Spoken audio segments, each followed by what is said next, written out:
Welcome to video 5.3e, another proof with parallel lines. So I'm going to do example 4. I've modified it slightly to make it easier, otherwise it's a detour proof and it's several steps and too confusing.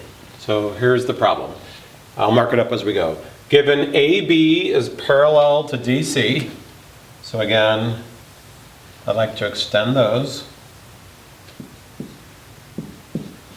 And AB is congruent to DC. So I'll just do this in a different color.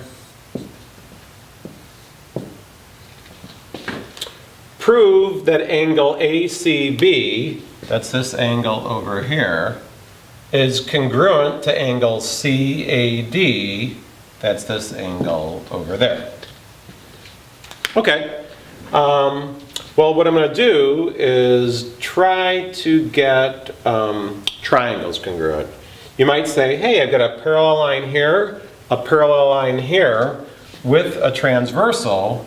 However, that would only get me this angle here and this angle here. Remember, it's got to be an angle with a side on the transversal and the parallel line.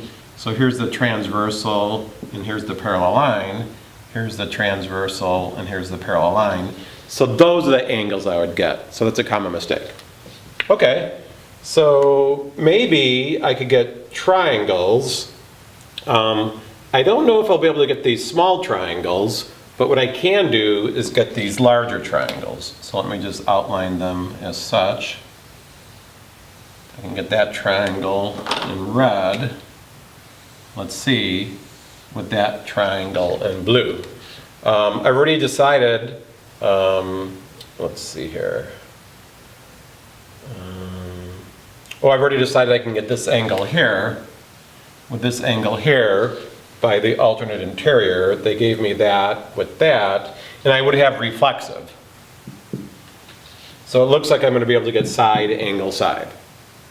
Okay, so my analysis is done. I'll get the triangles by SAS, and then I'll use parts. So again, I'll write down SAS. And please correct your notes to make sure that you reflect that we're only trying to get those angles congruent. Okay. So I'll go in SAS order. So I'll start with this step right here. I'll go in black. So AB is congruent to DC. That was given.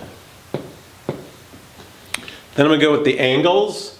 So I'll use the parallel. So I'll go AB is parallel to DC, that was given, and from that, again, as I mentioned before, that angle will be congruent to that angle. On the parallel, on the transversal. On the parallel, on the transversal. I'll have to use 3 letters here. So angle BAC would be congruent to angle DCA. If parallel, then alt interior angles are congruent. Again, they're on the interior and alternating sides of the transversal. Okay, so that's my angle. Then my side was by reflexive. AC is congruent to AC by reflexive. Now I'll get the triangles by SAS. Triangle BAC. I try to do those angles in the correct corresponding order, but let's just make sure. From B to A to C, from D to C to A, by SAS. And then I want to get angles ACB. So C is the vertex, the last one. A is the vertex, the last one, so that does make sense. So vertex,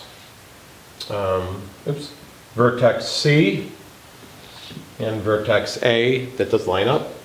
So now I could get angle ACB is congruent to angle CAD by CPCTC. So there you have it. How to do another proof involving parallel lines.